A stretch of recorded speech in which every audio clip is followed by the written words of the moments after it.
우리 산재 관련해서 손해배상 소송을 하게 되면은 민사소송 절차가 어떻게 진행되는지 한번 같이 알아보는 시간 갖도록 하겠습니다. 예. 먼저 이제 그 산재 사고가 나서 이제 산재 신청을 하겠죠. 산재 신청을 해서 그러면은 이제 요양이 종결되면은 이제 장애급여 신청을 하게 됩니다. 장애급여 신청을 해서 이제 장애 등급이 나오면은 이제 요 장애 등급 나온 이후에 이제 그 손해배상 합의 절차를 요 순서가 이제 처음에는 이제 저희 사무실에 오면은 손해배상 합의 절차부터 한번 진행을 합니다. 합의 절차. 그래서 사업주랑 여기 이제 뭐 다른 말로 근제합의라기도 하죠. 회사가 근제에 가입된 경우에는 근제합의 절차를 한번 진행을 하고, 요게 이제 안 됐을 때 결국은 어떻게 돼요? 결국은 합의가 안 됐으면 결국은 이제 민사소송을 진행을 해야 돼요. 그 민사소송을 이제 진행을 하게 되는데, 요 민사소송 절차가 어떻게 되느냐라고 하면은 먼저 저 민사소송을 의뢰를 하겠죠. 의뢰를 하면은 먼저 이 소장 이제 원고가 우리 이제 제해자분이 원고가 되겠죠.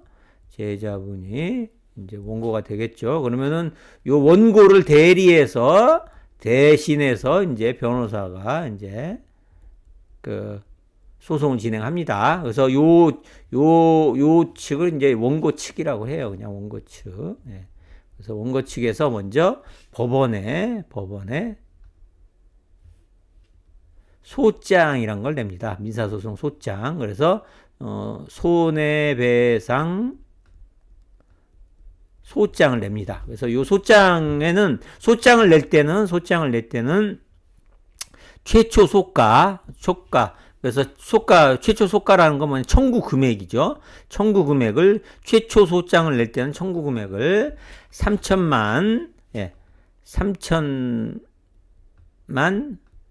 100원으로 해서 냅니다. 3천만 100원을 지급하라라는 청구 취지로 소장을 냅니다. 왜 3천만 100원이냐면은 아직 이제 청구 금액이 최종적인 금액이 확정이 안 됐기 때문에 3천만 100원으로 일단 하는 거예요. 그래서 왜 3천만 100원이냐면은 3천만 원 이하는 소액 사건이에요. 그래서 소액 사건 재판이 안 되게 하기 위해서 3천만 100원을 소가로 해갖고 소장을 일단 냅니다. 이렇게 소장을 낼 때 이제 소장을 낼 때는 이제 인지대랑 송달료가 필요합니다. 인지대랑 송달료. 그래서 요 인지대는 소가에 비례해서 인지대를 내기 때문에 일단 처음에 내는 인지대는 3천만 100원에 해당되는 인지대를 내요. 그러면 한 12만 원 정도 될 겁니다. 요거 되고, 뭐 송달료도 한 12만 원 돼서 한 24만 원 정도 이렇게 됩니다. 그러면 소장을 내면 법원이 요 소장을 그 상대방 산재 민사소송은 사업주가 되겠죠. 사업주에게 이렇게 보내줍니다. 소장을 송달을 해요. 소장을 송달한 이후에 30일 이내에 상대방 사업주는 30일 이내에 법원에 답변서를 내도록 되어 있습니다.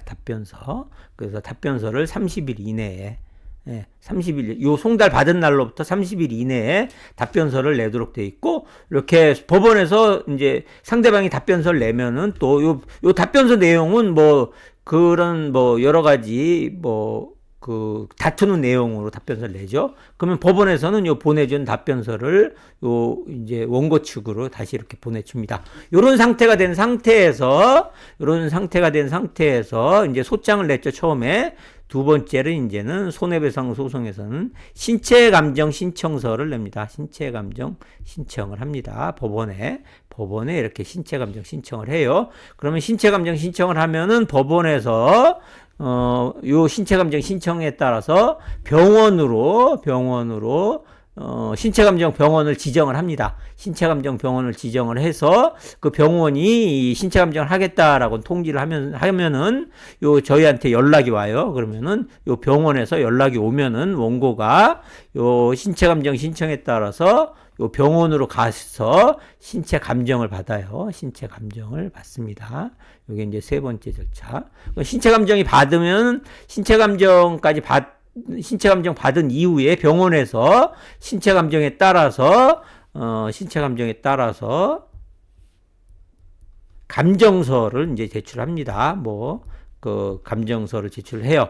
그러면 요 신체 감정서에 따라서 여기는 이제 노동능력 상실률 몇 퍼센트 요런 것들이 나와 있어요. 이 신체 감정서에. 그럼 요거에 따라서 감정서의 내용에 따라서 최종적으로 손해배상액을 확정을 해서 처음에는 3천만 100원이었죠. 여기서 이 청구 취지를 변경을 합니다. 청구 취지를 변경을 합니다. 청구 취지 변경서를 제출합니다. 그래서 청구 취지 변경서를 신체 감정서 내용에 따라서 청구 취지 변경서를 작성을 해서 이제 법원에 제출합니다. 그럼 법원에서는 또 이제 이에 맞춰서 청구 취지 변경서를 또 상대방한테 보내주고요. 그럼 상대방은 청구 취지 변경서에 대한 의견서를 또 보내고, 이런 식으로 서면이 어느 정도 청구 취지 변경을 통해서 청구 취지까지 변경을 하면은, 그래서 요때 청구 취지 변경할 때는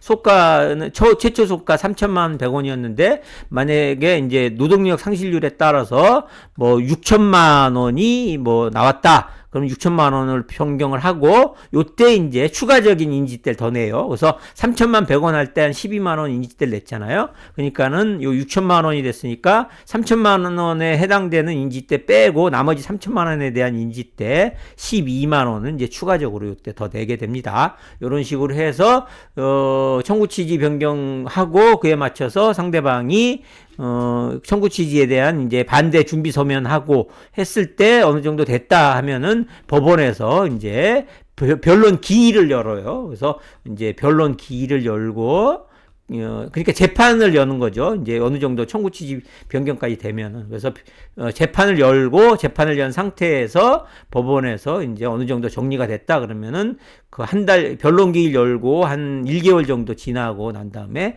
이제 판결하게 됩니다. 이렇게 판결을 하거나 아니면은 판결하기 전에 조정을 할 수도 있어요. 그거는 이제 어쨌든 법원의 판사에 따라서 달라요. 조정 여부는. 그래서 그건 조정이 됐든 하여튼 화해공고 결정이 됐든 청구 취지, 신체 감정 내용에 따른 청구 취지 변경이 있는 다음에 조정이나 화해공고 결정도 이루어진다. 그래서 조정이나 화해공고 결정에 따라서 안 되면 최종적으로 법원의 판결이 이루어진다. 이렇게 알고 계시면 될 것 같습니다.